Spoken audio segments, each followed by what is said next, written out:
Good morning, everyone. This is Group 6, and for our group, we were assigned to evaluate the roles within the customer service department. And for our job evaluation activity, we use the point factor method to determine the compensable factors of each position and rank the jobs from the most to the least compensable. So the purpose of this evaluation or the point factor method is to determine the relative value of each job based on four main categories. So we have skill requirement, which is 50%, responsibility requirement at 20%, effort required at 15%, and then work conditions at 15%. So for point factor method, let's take the customer service role um, as an example, or customer service representative role as an example. So as you can see, we have four main categories: skill, responsibility, effect, and work conditions. So under skill, there are three subcategories. We have education, experience, and knowledge.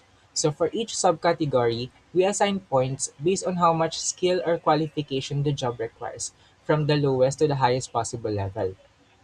So let's start with education. So as you can see, for education, we scored or we assigned 30 points for a customer service representative. And that is based on our criteria.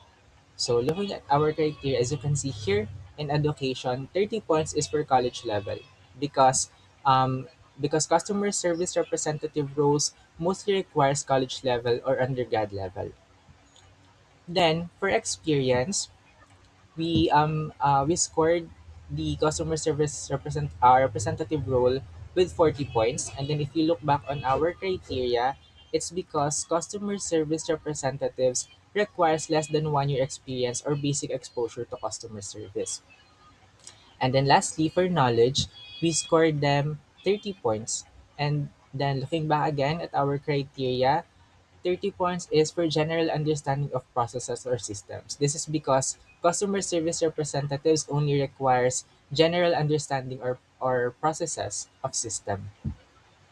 And then if we total those under skill category, that would sum up to 100 points. And then we follow the same process for the subsequent categories, which is responsibility, effort, and work conditions. And then the points we assign here is still based on the category provided. So after getting the total points for the for each category, we also sum that up, and then as you can see here, the total that we get for all those four categories is 200 points.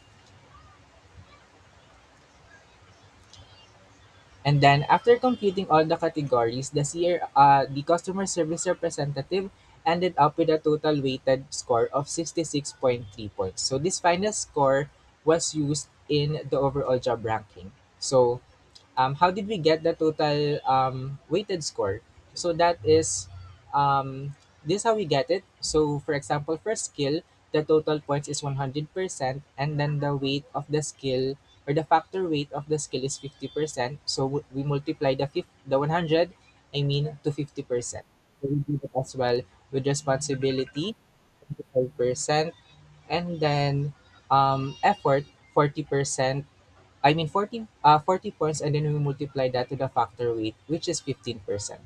So we repeated this process for all seven positions in the customer service department, and then based on their total weighted points, we rank them from highest to lowest. So looking here, as you can see, the customer service representative ranked lowest, which makes sense because it's an entry level position requiring the less education and experience among the roles evaluated. So from this evaluation, we can see that higher ranking roles are characterized by greater educational experience requirements, a broader scope of responsibility, and more complex decision making tasks. So this method ensures integral or internal equity, meaning employees are compensated fairly based on the value, skill level, and difficulty of their jobs. It also promotes transparency and fairness in determining pay grades within the organization.